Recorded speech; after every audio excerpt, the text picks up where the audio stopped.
आज की क्लास में बात करते हैं क्लासिफिकेशन ऑफ कार्बोहाइड्रेट्स जो कि बेस्ड होगा उनके नेचर के बेसिस पे। ठीक है, देखो पिछली क्लास में हमने बात किया था classification on the basis of hydrolysis. ठीक है, इस क्लास में बात होगा on the basis of nature के बारे में। ठीक है, जैसे नेचर का मतलब उनका शेप कैसा होगा, उनका टेस्ट कैसा होगा, इन सब के बेसिस पे। ठीक है, तो ऐसे कार्बोहाइड्रेट्स जो जिनका शेप कैसा हो, क्रिस्टलाइन हो, CRYSTINNINE। देखो क्रिस्टलाइन का मतलब होता है, जैसे नमक का टुकड़ा देखे हो उसका क्या होता है, क्रिस्टल की तरह शेप होता है। डायमंड का टुकड़ा देखे हो वो भी क्रिस्टल की तरह शेप होता है। शुगर का टुकड़ा देखे हो वो भी क्रिस्टल की तरह शेप होता है। तो ऐसी चीज जिनका एक क्रिस्टल की तरह शेप होता है उनको हम क्या बोलते हैं, क्रिस्टलाइन सॉलिड बोलते हैं। ठीक है, क्रिस्टलाइन सॉलिड बोलते हैं। और ऐसी कोई चीज जिनका कोई फिक्स्ड शेप नहीं होता उनको हम क्या बोलते हैं, एमोर्फस सॉलिड बोलते हैं या नॉन क्रिस्टलाइन सॉलिड बोलते हैं। जैसे प्लास्टिक को ले लो, प्लास्टिक लोगे आप उसको मोड़ोगे उसका शेप बदल जाएगा। तो उसमें क्या है, उसका कोई फिक्स्ड शेप नहीं है, आप जैसा चाहो उसको बना सकते हो। प्लास्टिक हो गया, रबड़ हो गया, इन सब में क्या होता है, शेप फिक्स्ड नहीं होता।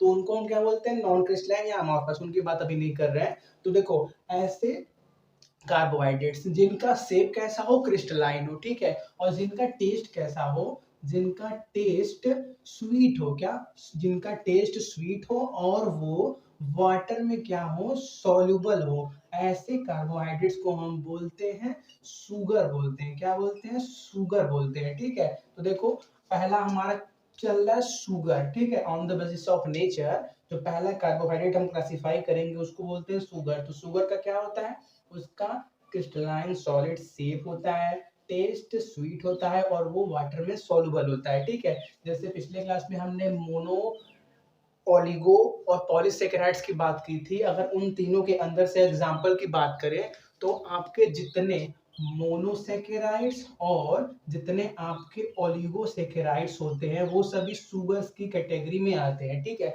इन सभी का क्या होता है, इन सभी का क्रिस्टलाइन शेप होता है और ये सभी स्वीट टेस्ट और वाटर में सॉल्युबल होते हैं। ठीक है, ये बात हो गया शुगर के बारे में। अब बात करते हैं नॉन शुगर के बारे में, तो यहीं पे कर लेते हैं। ठीक है, तो ऐसे कोई कार्बोहाइड्रेट्स जिनका शेप कैसा हो, एमॉर्फस हो, शेप एमॉर्फस हो।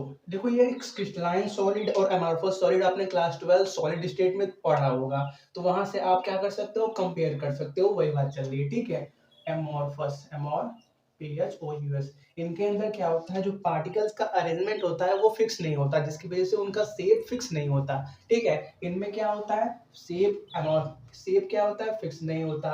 और इनका टेस्ट भी क्या होता है, स्वीट नहीं होता। इनका टेस्ट भी स्वीट नहीं होता और ये वाटर इनसॉल्युबल होते हैं, वाटर इनसॉल्युबल होते हैं, मतलब पानी में ये नहीं घुलते हैं। ठीक है, तो इनको हम क्या बोलते हैं, इनको हम बोलते हैं नॉन शुगर कार्बोहाइड्रेट्स बोलते हैं। क्या, कार्बोहाइड्रेट्स बोलते हैं। ठीक है, तो यही हो गया, छोटी सी टॉपिक थी किसकी, शुगर और नॉन शुगर कार्बोहाइड्रेट्स की। ठीक है, अगर हम बात करें नॉन शुगर कार्बोहाइड्रेट्स के एग्जांपल की, तो आपके जितने भी पॉलीसेकेराइड्स होते हैं, पॉलीसेकेराइड्स होते हैं वो क्या होते हैं, नॉन शुगर के अंदर आते हैं। ठीक है, तो इतना नोट करो। बात करते हैं कुछ क्वेश्चंस की।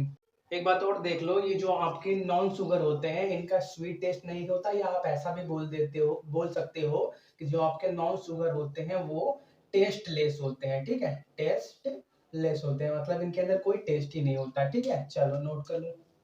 तो हमारे पास कुछ क्वेश्चन है। पहला क्वेश्चन हमारा, which among the following is table sugar. ठीक है, टेबल शुगर का मतलब जो हम नॉर्मली शुगर अपने किचन में यूज करते हैं चाय बनाने के लिए या अपने नॉर्मल कामों को लिए। ठीक है, तो उसको हम क्या बोलते हैं, उसको हम बोलते हैं सुक्रोज बोलते हैं। ठीक है, तो हमारा पहले का करेक्ट ऑप्शन है ए, सुक्रोज। ठीक है, सेकंड क्वेश्चन है, which among the following is not sugar. देखो नॉट शुगर का मतलब हमको वो खोजना है जो क्या है, जो जो आपने हमने क्या किया, अभी शुगर को दो क्लास में डिवाइड, क्या बोला, क्लासिफाई किया, एक शुगर के क्लास में और एक नॉन शुगर के क्लास में। ठीक है, तो हमको क्या करना है, हमको वो खोजना है जो शुगर नहीं है, मतलब जो नॉन शुगर है हमको उसको खोजना है। ठीक है, तो देखो हमने क्या देखा, जितने भी आपके शुगर होते हैं वो कौन से होते हैं, वो आपके मोनोसेकेराइड और ओलिगोसेकेराइड्स वाले सभी शुगर होते हैं। और जितने आपके पॉलीसेकेराइड्स वाले कार्बोहाइड्रेट होते हैं वो क्या होते हैं, नॉन शुगर होते हैं। तो देखो यहाँ पे हमने आपको पिछले क्लास में बताया था कि सेलुलोज क्या होता है, पॉलीसेकेराइड्स के अंदर आता है, क्योंकि उसका